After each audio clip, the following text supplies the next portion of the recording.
Run, Granny, run, he says.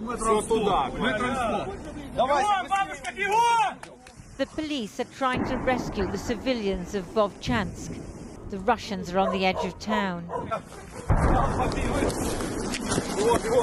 People take cover at the side of the road and make a run for it in between shells. Open up. The police know they have to try and get everyone inside at least. Vovchansk is being destroyed by cluster bombs, artillery, mortars. There are gun battles on the northern outskirts of the town. There's tank fire. They're destroying everything they can. It's very dangerous for people to stay in the town now. They're trying to make people leave for somewhere safer. She's blind, he says. We have to lead her to the bus. Most of those in Vovchansk are elderly and infirm. They may not care if it's Ukraine or Russia in charge, but they're in danger as Ukrainian troops are forced to retreat. Special attention is being paid to the Kharkiv region. Defensive battles and fierce fighting continue on a large part of our border. There are villages that have actually turned from a grey zone into a zone of hostilities, and the occupier is trying to gain a foothold in some of them, and others are being used to advance further. Russian troops are pushing into the region around Kharkiv in northeastern Ukraine.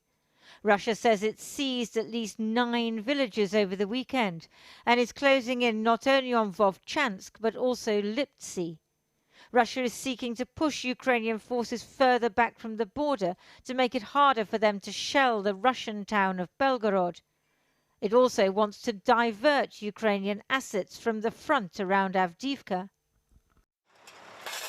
Today, Russian workers were clearing up after an apartment block in Belgorod collapsed yesterday, presumably the result of a Ukrainian missile attack. 15 people were killed.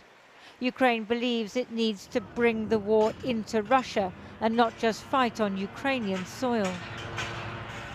It's hard to know what President Putin thinks about the progress of the war he started, but yesterday it was announced that his defense minister Sergei Shoigu had lost his job and been made Secretary of the Security Council, at best a sideways move.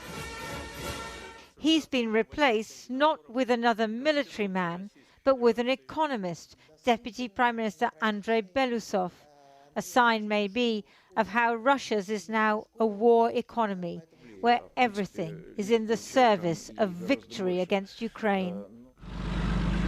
As for the Ukrainians, they may have a few shiny new Western tanks like the Leopard 2A6, but they're still struggling with a shortage of ammunition. Nor do they have enough troops.